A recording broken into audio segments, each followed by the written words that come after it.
The Hybrid Reef Workshop for Strong Coast was really about getting the community's opinions on hybrid reefs right now, and if a hybrid reef solution were to make sense at Caulker.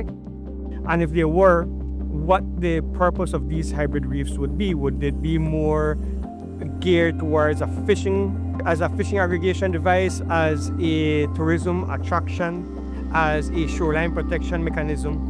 So we needed to see what their ultimate objectives were, and also where they would want to see the placement of these hybrids. So really we wanted to introduce the concept of a hybrid reef, a human-made and natural-made solution together, and we really wanted to talk to the community about their thoughts on that.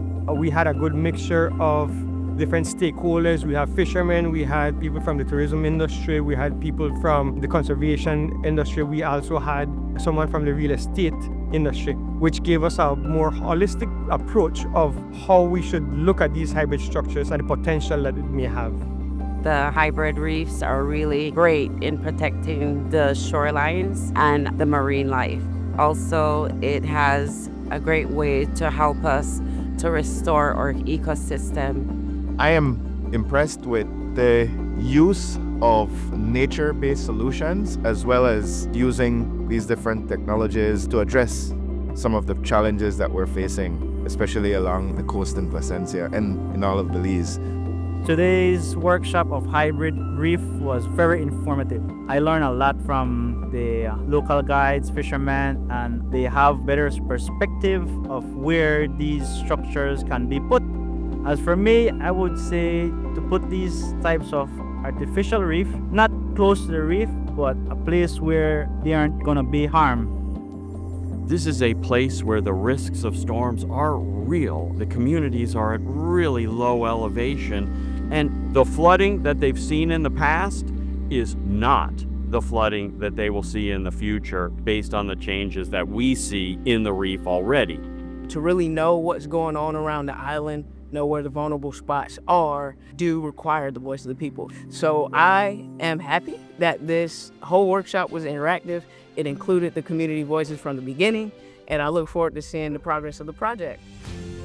I think one of the important perspectives from the workshop is that this workshop, we're really focusing on work together with the fishing communities, which are an incredibly important perspective in communities like those here on Caulker or down in Placencia. There are also other stakeholders that we're going to be meeting with, some of whom may have some different perspectives about risk and solutions. And, this is the challenge of trying to identify, if not something that is a consensus, at least some common ground for agreement in terms of how to address some of the problems we're facing now and into the future in these communities.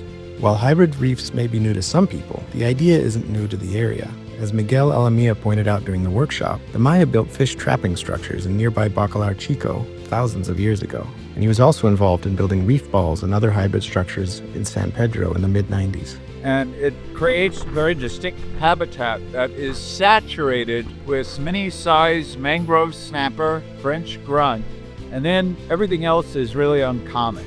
I think the workshop turned out really well. We had a bunch of people who were really interested in engaging, and the Mayan structure that we saw in the water, it was really incredible to see something that's been in the water for that long and to see how intact it still is. And it clearly still was functioning as a breakwater and also attracting lots of different species of fish. And it was pretty incredible to see that this concept isn't new and people have been putting things in the water for long periods of time and they can have long lasting effects. We're gonna go out to the reef balls by San Pedro and we're gonna take a look at a project that's already been a fish aggregation device for this long period of time. So we can design our structures that hopefully it has 20+ years of benefits as well, and then work from there before we actually put something in the water.